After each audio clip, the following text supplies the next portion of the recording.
did come together 2 years ago and did the Canadian Interfaith Call for Leadership and Action on Climate Change. It's a wonderful document. They're the words. I've got copies if anybody is interested, and I'd be glad to give them to you later. But we need action on those words. We need resources and action. What better place for an interfaith action on Canada than Canada's heart of the fossil fuel industry than right here in Calgary? This is where the action should be. This is where we can talk to business and government leaders about their responsibility and our responsibility for climate change action. I close with a little story. We were camping one time on Manitoulin Island, a beautiful campground, and one with our grandchildren. And I went out one morning on the rocks going out into Lake Huron. It was just a gorgeous, one of those gorgeous summer days. I had my cup of coffee and I'm just there greeting the day in the silence of the beauty of Lake Huron and Manitoulin Island. And out from the trees behind me, I hear my little granddaughter, age 3. And she comes struggling out on the rocks and, "Hi, Grandpa," she says. "Hi, Kate, how are you doing?" And she literally did this. She stood on the rock, she put her arms in the air like this, and this 3-year-old said, "What a beautiful world."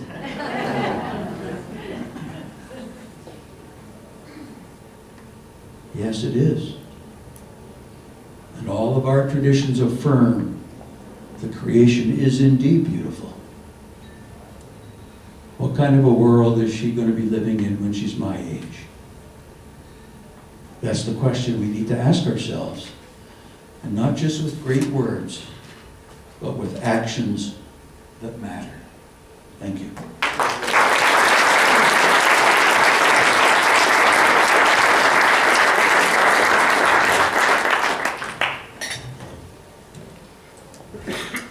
Thank you.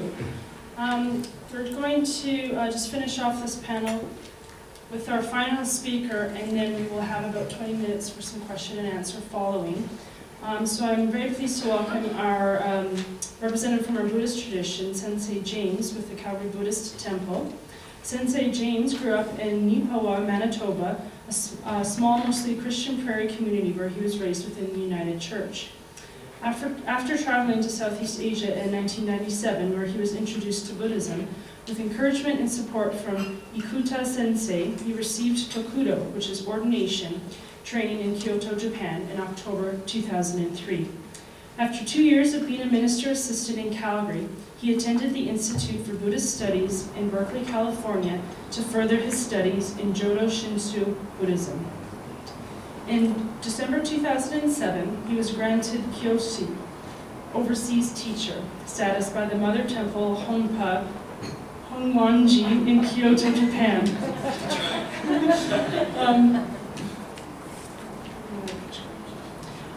In addition to being a resident teacher at the Calgary Buddhist Temple, Sensei James has been involved with the International Buddhist Foundation, a coalition of various Buddhist traditions in Calgary. He actively promotes interfaith dialogue through the Interfaith Network of Calgary and hosts several sessions each year for Calgary High School students as part of the World Religion classes. He's also been a representative for Buddhism at the World Peace and Diversity Conference held at a local junior high school for the past 5 years. Please join me in welcoming Sensei James.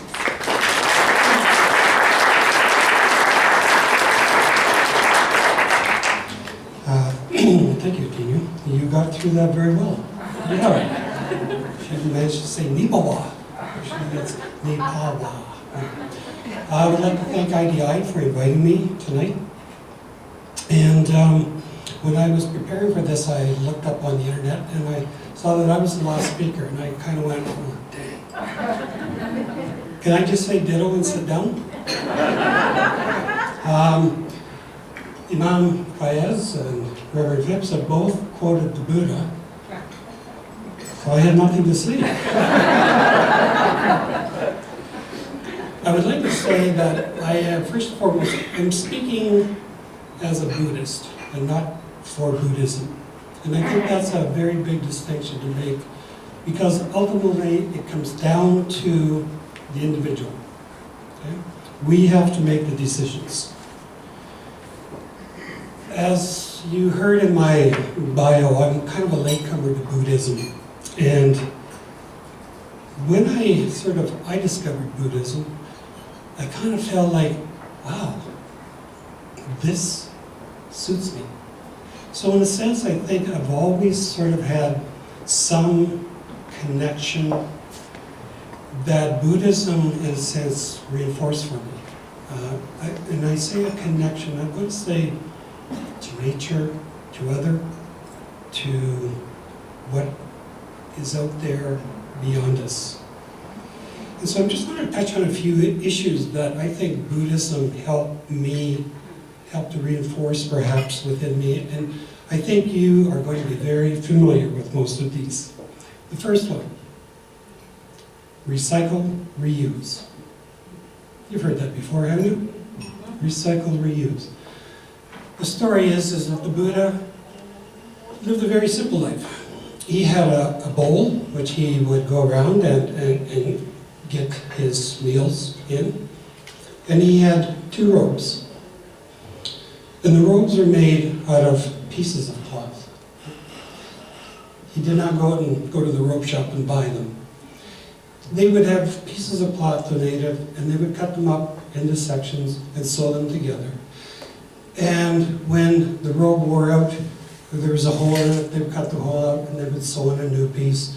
And then the rags would be reused for cleaning, for mops. How many of you grew up not knowing what a J-cloth was?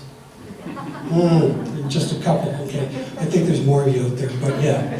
You know, Mom never had J-cloths, you know. It was always a chunk of something that somebody had been wearing at some time. We reuse. And sometimes I think we've totally forgotten that. Reduce. Most of us, I think, are so caught up in thinking, what am I going to get next? That's going to make me happy. You know, I'm just going to get that new car, you know, that bigger house, whatever it is, new wife, new husband, that new toy, you know, that iPad, that's something new, and then I'm going to be happy.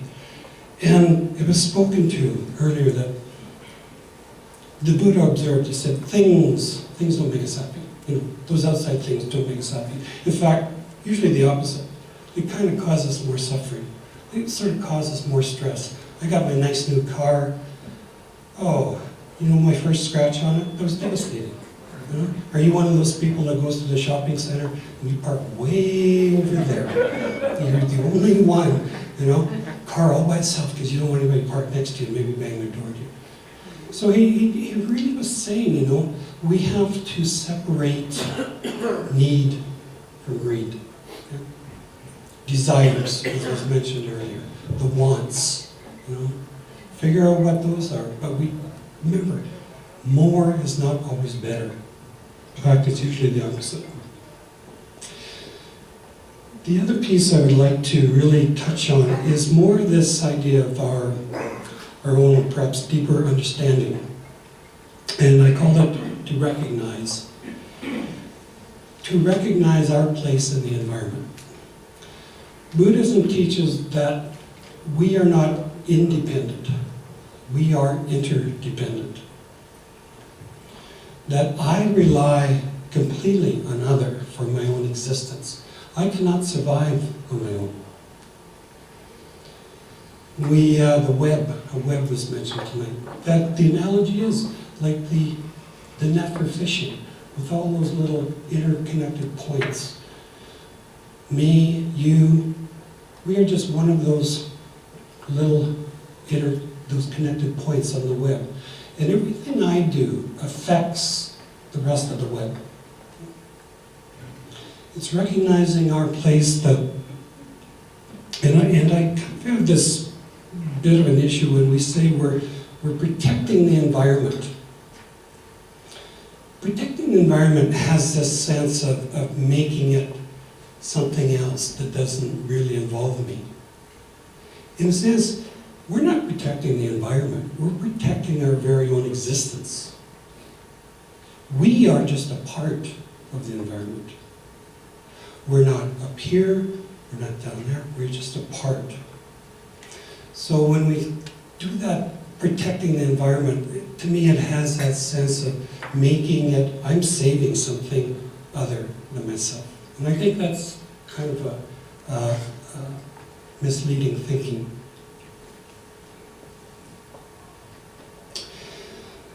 I would just perhaps then like to maybe close the loop here, because as you know, Buddhists, we don't like lines.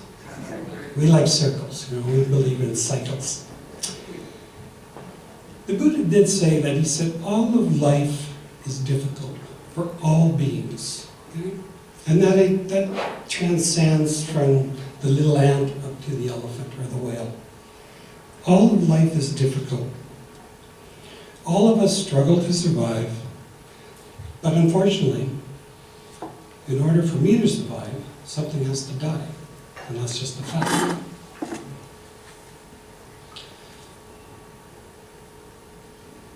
In spite of that very sort of depressing fact, I can look upon my existence with a deep sense of gratitude. A gratitude to all the other that does make it possible for me to exist. And I can appreciate all life. I should appreciate all life. I can honor all life. How do I do that? Well, we can simply just recycle and reuse. I would love to just be a little critical here of the word green. Okay? And I don't mean this as a slight to the Greenwood Inn, or the title, Greenfaith. My favorite color is blue. What happened to blue? The ocean is blue. Isn't there more blue than green? Okay. I'm being a little tongue-in-cheek there, but I would like us to start thinking, let's appreciate and love all the colors of the earth. The whole, the oneness. Thank you very much.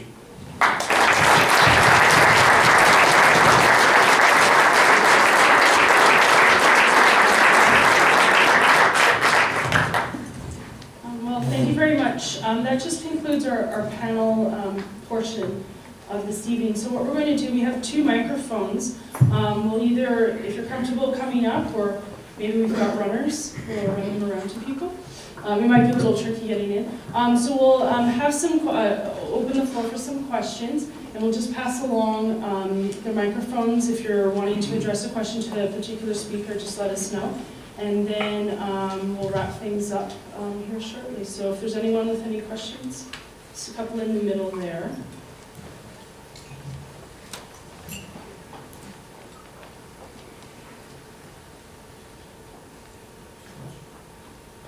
Can we just ask about microphone? Technical problems or? Simon, you've got it. Just wanted to thank everyone for reaffirming my faith that God is green, and that faith and being environmental stewards of the community, they go hand in hand. And you people, you guys, you are our faith leaders, and you are the purveyors of hope, as I call it, purveyors of our faith. Actually, I'm fine without it. I have this one question to Rabbi Yusrael, and if you could just elaborate a little bit. I understand what you were saying at the end about being sometimes politically incorrect. You know, I know that we've been here and heard it from everyone, and for being in Calgary, being so, I guess being part of the whole oil and gas industry, I know we didn't really touch, or I didn't hear any of you guys talk about the oil sands. It's a very touchy subject in here, obviously. Just was wondering, think about the fact that I know that they are all the way maybe 1,000 kilometers away, and we are here in Calgary. But what if they weren't 1,000 kilometers away? What if they were just somewhere in Olds? And what if there was even a tiniest chance of the Bow River getting any sort of anything for it to get any way dirty, or get poisoned in any way to make anyone sick? would we even worry about somebody losing a job in the pipelines? If that was the case, I mean, everyone would go up in their arms to make sure that Calgary is safe. So why is it that we don't, if we speak about people that are 1,000 kilometers away in Fort McMurray, and then it becomes like something that's controversial. And also just to the rest of the leaders, I wanted to say, don't just talk about these things in interfaith dialogues like this. Incorporate things about environmental stewardship in your weekly sermons, so that we actually think about it in every time we do go to our churches, our mosques, our synagogues. So thank you.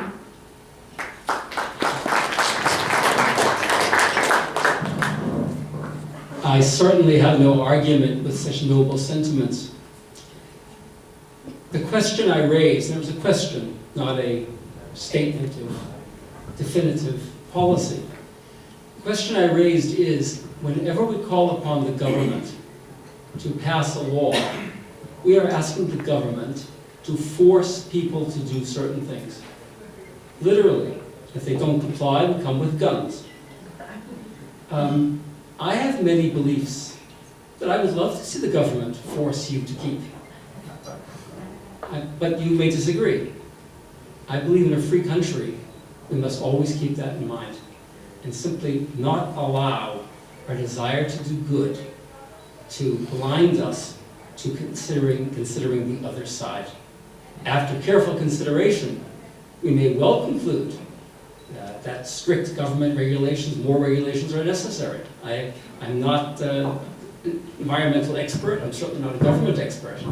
But to ask the question, I believe, is especially important, all the more so when we are motivated by ideals.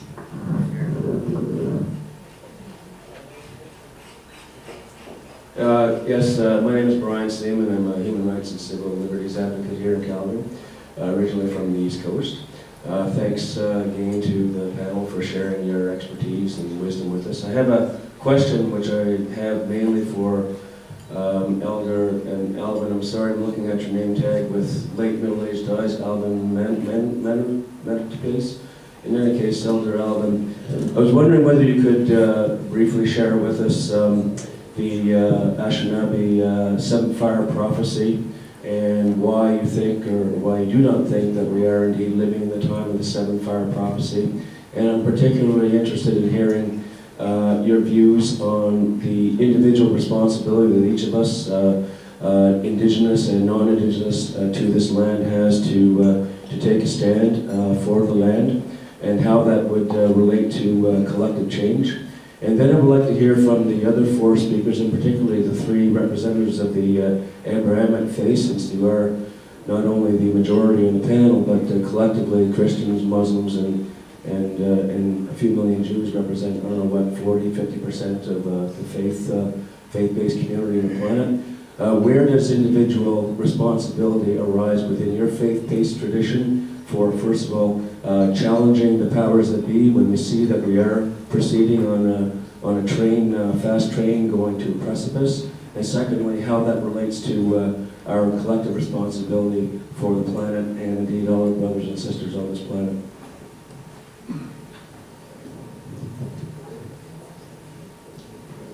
Amongst the elders of the Anishinaabe, they carry the gift of prophecy. And these prophecies were made long before the arrival of our visitors here and people from across the great waters. And they talk about these fires that be lit. And through history, we have seen and witnessed the lighting of those fires. And we're at the point of the seventh fire. And according to the prophecy, it's coming to that time where, we're a lot of balance. For example, Rod Ford.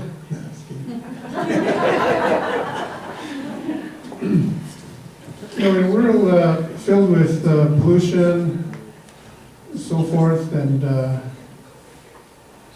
economic disparity amongst third world countries. Was said that the world will turn to indigenous peoples for our knowledge as to how to live in harmony with Mother Earth. And what the leading scientists around the world are saying is the same thing what our elders in our communities are saying, is that we are beyond the point of no return. And we do not know what is going to unfold, but there's some major disasters that are occurring around the world at this time, and we are witnessing that. And indigenous peoples are taking the lead in trying to protect humanity by taking these stands, such as the Idle No More movement, and the ones in corporations, the major international corporations. They're taking the lead in creating pollution and creating sickness amongst populations around the world. And people are starting to understand when they do the research and see that, yes, indeed, we are living in a world that's out of balance. But they also talk about an eighth fire, which will be the final fire to be lit in the future. And that talks about peace amongst all people, as the Creator intended us to live. Thank you. If the panel is finished with their answers to the previous question, not yet? That's especially for Abraham. Yeah, I'll try to just take a crack at the thing. I think that individual responsibility, at least in my circle, a lot of people are taking their individual responsibilities with respect to issues of environmental protection. So the recycle, reuse, the changing, your toilets and your water and your light bulbs and walking and biking, and I think a lot of people are doing that. What we are missing in this country